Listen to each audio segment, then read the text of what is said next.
Salut à tous, c'est Bébé Brune et vous êtes sur le Mensuel. Bisous.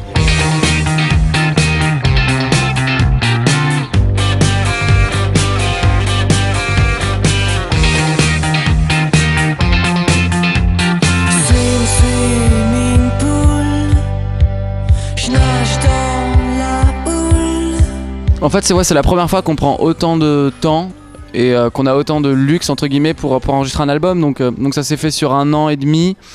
Il y a eu une première session en France. Après, moi, j'ai pas mal travaillé aussi aux États-Unis, à New York. Et du coup, ça m'a permis de m'ouvrir à d'autres styles, à d'autres musiques. On s'est mis à écouter beaucoup plus d'électro, des groupes comme Chairlift, M83, Phoenix, même des chanteurs comme Etienne Dao, Christophe, voilà, qu'on s'est mis à admirer. Et du coup ça se ressent dans notre musique, on n'avait pas envie de s'ennuyer, donc on a voulu faire quelque chose de différent, d'un peu surprenant, donc voilà, un peu plus pop, électro quoi.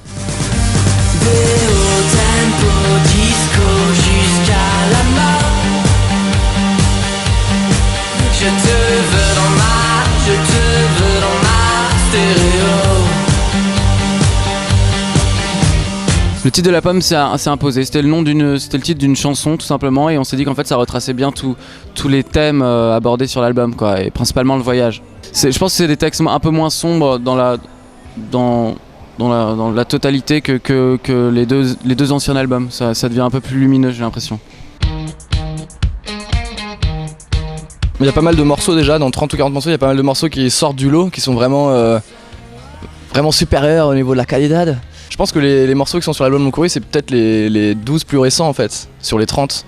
Après, ce qui nous a aidé aussi, c'est peut-être essayer de trouver une sorte de cohésion. Il fallait que les morceaux soient à la fois très différents, mais à la fois se rejoignent sur quelque chose. Et donc ouais, c'était la production finalement, la façon dont on a arrangé les morceaux, la couleur de l'album en fait. On a essayé de trouver une couleur et en même temps de pas ennuyer les gens, donc d'avoir quelque chose de cohérent, mais pas répétitif non plus. Tu me plaques comme une affiche au mur. Je porte plainte pour coups et blessures. J'étais à 2 doigts de finir fou de toi, fou de toi.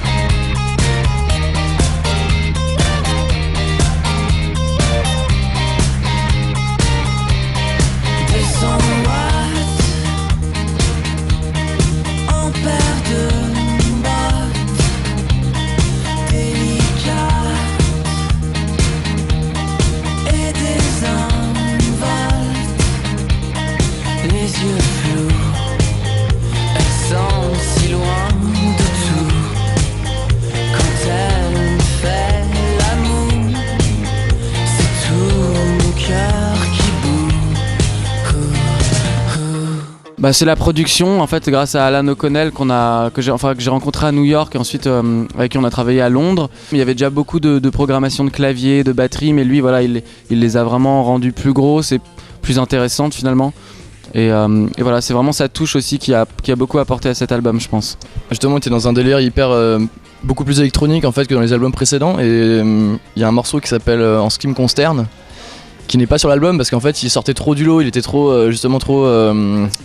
Plastique Bertrand, rock'n'roll pur et dur, guitare, basse, batterie quoi. Donc du coup on s'est rendu compte qu'il avait pas sa place dans l'album. Pourtant on l'adore aussi, tu vois, mais... Non, c'est jamais, je sais jamais sur quoi je vais écrire, quelle mélodie je vais composer. Enfin, j'ai des références. J'ai des Gainsbourg, des Bashung, enfin voilà, des artistes que j'adore. Et donc ils restent dans un coin de notre tête quoi, quand on compose, mais je pense qu'il faut pas trop y penser non plus, il faut aussi se laisser aller, c'est d'aller chercher quelque chose vraiment à l'intérieur de soi, de plus personnel. Mais du coup c'est toujours la mélodie qui vient en premier. Je bosse quelques mélodies, une sorte d'univers un peu musical, donc mettre quelques guitares, quelques cordes, quelques trucs pour que vraiment un univers se dégage. Et ensuite c'est cet univers qui va m'inspirer des paroles.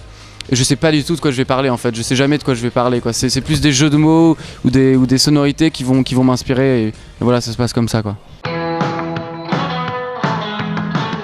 Je pense qu'il est très important quand tu crées, il faut être exigeant mais sans l'être, il faut pas se donner de barrières et il faut pas surtout pas penser à ce qui a été fait en fait, parce que il y a les plus grands génies qui se sont donnés à la peinture, à la musique, donc forcément faut pas penser au fait que tu côtoies des immensités quoi en fait. Faut faire son petit truc dans son coin sans trop se mettre la pression non plus quoi. Faut accepter le fait que ce sera jamais du Mozart quoi.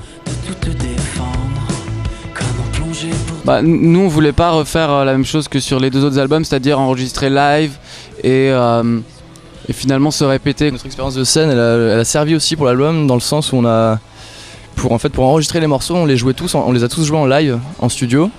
Et c'est seulement après en fait qu'on faisait un travail où on isolait la batterie, on refaisait des guitares par-dessus et tout, mais le live ça nous a vachement servi aussi pour bien ficeler les morceaux. C'est en fait Alan O'Connell, le producteur de l'album, qui nous a demandé aussi de travailler comme ça, donc c'était aussi une expérience pour nous nouvelle, donc c'était nous on n'est pas contre, tu vois, on s'est dit essayons comme ça quoi. On fait savoir aux gens qu'on va tourner un clip, donc du coup on leur demande de nous envoyer plein de propositions, donc plein de boîtes de production différentes. Et donc voilà, après on a une vingtaine de scénarios, de synopsis et on les lit et on choisit en fait. Après on peut modifier des trucs, on prend des rendez-vous, on a toujours quand même un regard sur tout, enfin sur les clips, sur la pochette de l'album aussi par exemple. Et les clips on trouve ça important, ça fait partie de l'univers du groupe quoi. Et on a envie de contrôler tout ça. On se mouillera jusqu'au front, voir comme se destine le grand ciel et la cime.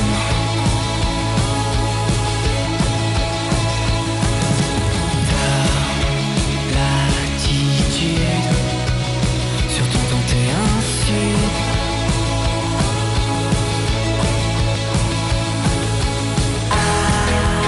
Aficionado,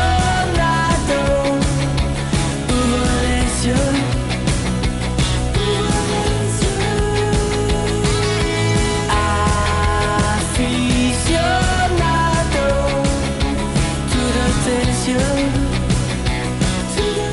Plus d'engouement je dirais quand même parce que voilà les gens sont là et on s'en rend compte sur cette tournée quoi, ils sont vraiment tous à fond et c'était pas évident que le succès soit au rendez-vous, donc on est super heureux qu'ils soient là et que les gens soient aussi nombreux. Donc on y va avec la pêche, ça donne la pêche quoi forcément. Ouais on a grandi, ouais, on se connaît depuis qu'on est tout petit, donc c'est vraiment une histoire de potes et c'est ça qui est génial. Et je pense notamment aussi à Raphaël qui nous a rejoint là et qui est en fait un pote de maternelle avec qui on a commencé le groupe et tout, donc c'est vraiment ouais depuis la maternelle on se connaît, donc voilà c'est une vraie histoire quoi. Justement c'est une force d'être ensemble pour voilà être sur scène, on forme une sorte de bloc, on se soutient les uns les autres, on se répartit les tâches et c'est du coup c'est quand même une force d'être en groupe moi je pense. Retrouvez-nous au Canet le 14 novembre.